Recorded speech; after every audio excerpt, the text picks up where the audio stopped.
I really enjoyed your energy. I enjoyed the enthusiasm. I enjoyed the fact that for the most part, you're all playing the same part of the bow all the time.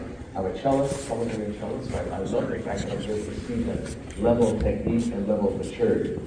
I love our Stevie. Do you guys like our Stevie? What do you like about it?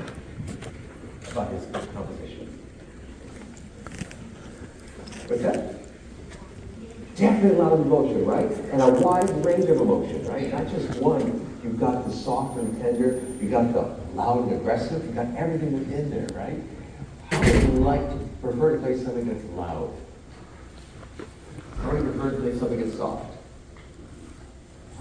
Okay, so my suggestion would be focus more on the softer things, because out there, when you're playing really aggressively, I use the word assertive. What's the difference between the two? Assertive and aggressive. Sometimes it's just a matter of thinking in the mind how to play. What's that? Yep. What's that? Yeah. And aggressive could be angry, right? Sometimes we are angry, and sometimes composers want us to feel that. I feel, at least for me, on some of these pieces of speaking, when I play or speaking or conducting, I feel there's an energy behind it, but you're assertive. And so the aggressive comes from doing what? Using too much what? What's that? Pressure. So, you know, expose speed, placement, right? Frog and chips, how to go to the flat, pick and board, to the bridge, and then weight. So I would just encourage you on some of those moments where you've got some of the heavier moments, maybe don't use quite so much pushing, but just let the flow of the arm take. Even those triple downs, down, down, down, you've got some time.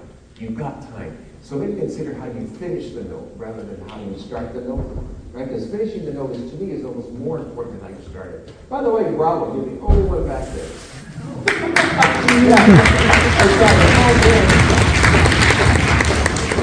Are you still ready to change somebody else away, by the way? What's that? The other bassist quit last minute, so I was like... Oh, no! Oh, Lord, you're kidding me. All right. Here's we have a few minutes. Can we look at the third movement towards the end, where it comes back?